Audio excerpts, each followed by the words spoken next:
been so used to being a voice for others, always encouraging others to fight for their dreams and to empower themselves. But these past few days have been hard to take that advice for myself. I would admit that I was overcome with doubt and fear of speaking up, and fear of the consequences, fear of what people would say. But I'm taking my own advice. I'm speaking up, but this time I'm speaking up for myself. I'm empowering myself. I am fighting for my story. I'm fighting for my experiences, because people have been trying to taint my name and drag me down so many issues that are not real and didn't happen. And I'm not doing this, I'm not sharing all this to attack anyone or to hurt anyone. I just want to share the truth, and I want to share my story, and I want to be true to myself, because I know that this will be the only way for me to look back at all this and happily move on. And days leading up to the pageant, I decided to had my whole team tested and stay in my house, because we weren't allowed to go out, and I had a lot to learn, I had a lot to prepare for. I wanted to invest time into learning my hair and makeup, into knowing how to style myself, knowing how to work by myself, because we were all going to be independent up in Baguio. And I practiced my Q&A, I practiced my walking, everything. And days leading up to the pageant, it was a Sunday. I think it was the 11th of October. And I was so busy preparing for the pageant, and I didn't realize that I was exhausted and I was tired. I was busy handling businesses, work. I was catching up with all the brands that I had to work with, and I was also busy with my preparations in the pageant, and everything just became too overwhelming that I didn't even realize. So that day I woke up, and as I took my first steps, I passed out and I collapsed. And that day was really hard. It was 3 days before we were asked to check in, and I cut my head, I sprained my knee, I broke my toe, and it was all very challenging, because as a beauty queen you have to walk in high heels, you have to look your best, your face has to be presentable at all times. And it was depressing for me. It was devastating for me. I spent the whole day in bed. I didn't know what to do. I decided to do my rehab at home and to do whatever I could at home. I sought professional help, and so come our check-in day, I was able to walk, and I was able to act like nothing happened. More than the pain and more than the struggle all throughout these past few weeks, it was more of the schedule that we had to really keep up with, that gave me so much pressure, and that gave me so much that was difficult for me to keep up with. I was prepared to do things on my own, but I wasn't prepared for schedules being so delayed. Days we weren't able to eat because of our schedules, because of the hectic schedules that we had to really keep up with. There were days that we were kept in our rooms not knowing why, and we were just there in our rooms, and those little things all built up at the end. All the anxiety, all the pressure, the exhaustion, it was a lot to handle. We continued on to our activities, and we had the best night of my journey as a candidate, and I had my best memory getting to bond with all the girls, getting to spend time with them, because we weren't able to due to pandemic protocols, and we were able to bond that night. I got a chance to get to know all the girls, and I I was so thankful. And at that night, I was on the end of receiving cryptic messages from people about, again, the results. And I didn't mind them. I chose to have fun. I chose to spend time with the girls. I chose to spend time with my sisters. And I chose to spend time for myself and just have fun. And early in the morning of the 25th, at around 3 a.m., I heard things that I wasn't supposed to hear. And it hurt. I must admit, I went back to my room and I cried so hard. I just got out and went to my room and wanted to be by myself. And all these questions just came back to my head. Everything that I've been hearing for the past 2 days just came rushing in my head. And I was heartbroken. I was devastated that night. And I called my family and I wanted to go home. My car was waiting outside and I could have gone home. But they told me to think about it. That whatever I decide, they're supporting me 100%. And they told me to pray. And after that, I took their advice and I slept on it. I woke up the next day and I wasn't feeling too well. But one candidate told me, because I wanted to go home so bad, and one candidate told me and asked me, "What's your purpose?" And that made me realize why I was there. It made me realize that I was there because I had a purpose, and that was to glorify God. I had a purpose, and that was to empower myself so that I can empower other people. And I held true to that until the very end. I put on my makeup, I stood up, I got dressed, I smiled, I looked pretty and went down deliberately when it was already long gown. And top 16 was already walking for their long gown. And I knew that not so long we would crown the winner and everything would be over and I would be able to go home. And so I went down, and for one last time I told myself to smile for the show, for the cameras. And I did that. I went down, I sat down, I smiled, I greeted everyone, and news of the winner already leaked online because of I think the streaming, it was more advanced than ours. But when I got down, I saw that our feed was so delayed and it was only part of the announcement of the top 16. And so many people came to me and was hugging me, and a lot of tears were happening around, and so many questions of why, how, what, just overwhelming me too much. And after knowing what I knew the past 2 days, everything just came crashing down on me. And I couldn't handle. I admit I wasn't strong enough to handle that at that moment. And I knew I was going to break down. I knew I was going to cry, and I didn't want to do that in front of the cameras. They tried so hard to get a breakdown off of me in the past, and it never worked. And I told them that I will not give them the satisfaction. And I went to the production and I told them that it was too hard for me, that I can't stay here. And I told them that I really want to leave. Can we please fast forward the feed?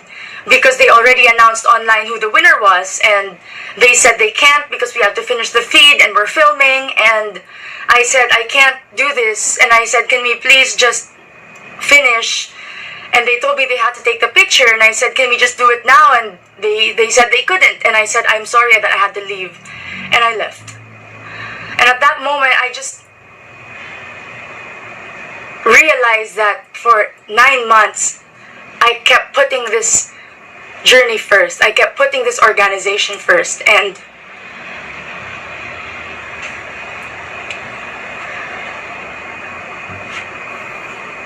it was my time to put myself first. And so I did. And I went to my room, I got the remaining of my bags. I sent a message to Mama Jonas Scaffold and I told him my reason. I told him that I was leaving, and I told them everything. And so he said okay, and he said he was worried about what social media and what everybody would think, and I told him to not worry and I would handle everything. I sent a message to our winner and I congratulated her and I told her the reason why I'm leaving. And she replied, thank you. And after that, I thought everything was okay. I did my job. I did what I knew was right. And I packed up my bags and I left. On my way home, I was exhausted and I passed out in the car and I was just asleep the whole ride. And upon reaching Manila, my family was there and they were telling me everything that was happening online and everything that, all the stories and all the issues that people were making up, and I just couldn't believe it. I couldn't believe that people are capable of such things, that we're in this beauty pageant, joining because of our dreams, because we want to empower people, but it's so toxic. The industry, the fans, the bashers, the criticism, everything is just so toxic, and I just couldn't believe it. I was not hurt, I was not angry, but I was sad. I was sad because so many girls just like me dream of this platform, dream of this position, because we know it is meant for something good, but so much people who aren't even connected to the organization are just trying to tear everybody down. And it just saddens me that in the midst of this pandemic, in the midst of a celebration such as a beauty pageant, the first ever Miss Universe Philippines, there are people who have it in their hearts to criticize and to spread rumors and to spread so much lies, and I just couldn't take it. I blocked out social media, I checked out of social media, I decided to take time for myself and to rest and to recover from a very exhausting 2 weeks and trying to get ready to go back into volleyball training and into work and to managing stuff, and I just slept. I slept so well. And what saddens me the most is that when people were making issues about me leaving and not being part of that photo, the organization knew why. They knew my reasons. They knew I left, but they never said anything. They kept quiet. And now, so many stories are circulating, so many issues are circulating, and I told myself that I have to speak up. I have to defend myself. I have to fight for myself because I knew nobody would. And I'm saying this, I'm sharing this because I hope that in the future it would be a different experience for future girls and future queens and future candidates who dream of becoming the next representative of our country. But I also want to take this time to remind everybody that we should stop bashing. We should stop spreading lies and negativity. And it doesn't mean that even though we are free to speak our hearts and our minds and share our passions about a certain topic, that it is okay to bring and take people down just because we feel bad. I never answered bashers online because I respect people's opinion, and right now I hope that they respect mine, because this is my story, this is my experience, and I really want to tell everybody that I'm not alone in this. There are a lot of us that wish things happened differently, that our journey would have been somehow better, but we do understand the conditions of the pandemic, and we do understand the hardships that everybody had to go through and the adjustments that everybody had to make just to make this possible. And I just hope that people allowed me to accept my fate and my destiny in my own terms. And I just hope that there were things that I shouldn't have heard. I hope that I never heard them, because accepting failure is one thing, but for it to be mixed up with so much doubt and so much uncertainty towards myself as a human being, as a woman, that was something that I needed time to process and I needed time to accept. I know I'm strong. I know I'm confident. I know I am empowered. But at that moment, I doubted everything. I doubted who I was. And I wasn't used to that. It was a very foreign feeling for me. And so I panicked and I did what I had to do. And I do not regret any decision that I ever made in this pageant. I do not regret joining. I do not regret being part of it. I do not regret leaving. And with everything circulating now, it brings me back to 2 years ago when I answered on the national stage a question about fake news. And I want to take this time to remind everybody of that answer because I know that it was timely and there was a reason it went to me. And I said back then that fake news is very rampant nowadays, but in order to fight it, we must first know what we are reporting and know that what we are reading, and at the same time be responsible, be accountable of what we say online. I hope that media always filters and uses their resources to deliver true and authentic news. And I want to remind everyone that when I said the word media, I did not just pertain to radio, to TV, to news. I was talking about me. I was talking about you. I was talking about everyone. Because everybody with a social media platform is a part of media, because you share your personal opinions online and your stories online and your experiences online, and it becomes news. So we are all accountable for what is happening right now in the pageant industry, and we are all accountable and we are all responsible of all the lies and all the issues that have been circulating now, that have been affecting not only me but a lot more people.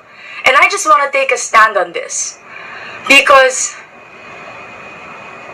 the reason why we join beauty pageants is to be empowered and to stand up for people. And if we keep silencing women to speak up about certain things that are hurting them and are bothering them, then why are we here? What is this all for? If we keep telling people to keep quiet and to just accept their fate and to be humble, there is a difference between being humble and being silent. There is a difference between having dignity and knowing what you deserve as a person. Knowing that you have the confidence to fight for something. There is a big difference. You have to be brave. You have to have courage and to speak up in the midst of all this. I had to muster up every ounce of courage in my soul to be able to film this and to be able to come out with this, because it is not only affecting me, it is not only affecting the current batch, it will affect the future of pageantry. And I just want to say that as a queen, as a real queen, it's not just crowns that we should be fixing. We should be fixing society because we can. We should be fixing systems because we can. We should be fixing social issues because we can. We should be fixing the future because we can. And that's why we are here. And that's why I am choosing to take a stand. And that's why I am choosing to use my voice, is because I know I can. And I was meant for something more. And I know that I was meant for this. This may be my purpose, not to wear a crown of jewels, but maybe to wear a crown of thorns. And in both, I praise God. In both, I'd be happy. In both, I will use and empower others through this. People have been asking me how I've been dealing with social media and everything that's happening around me. And I know that some of you who are listening to this, you also have experienced criticism and bullying and so many negative things online, and hopefully this can help you.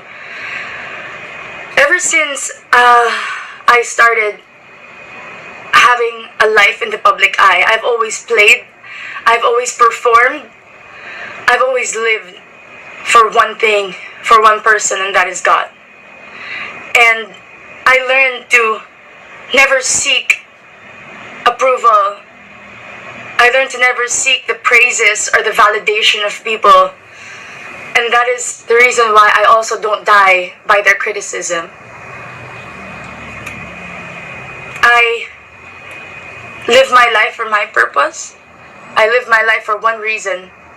And even as a social media influencer having a life online, I do not let it dictate who I am. I do not let it validate who I am. And that is why it saddens me that every single thing now needs a validation, a receipt on social media. If people don't see it, it's not true. If people don't like it, it doesn't mean anything. If people don't comment on it, it's not validated.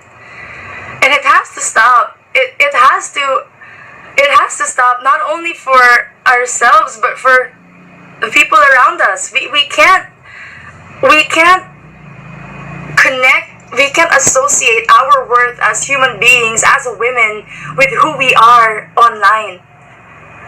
And it's sad that all of this is happening.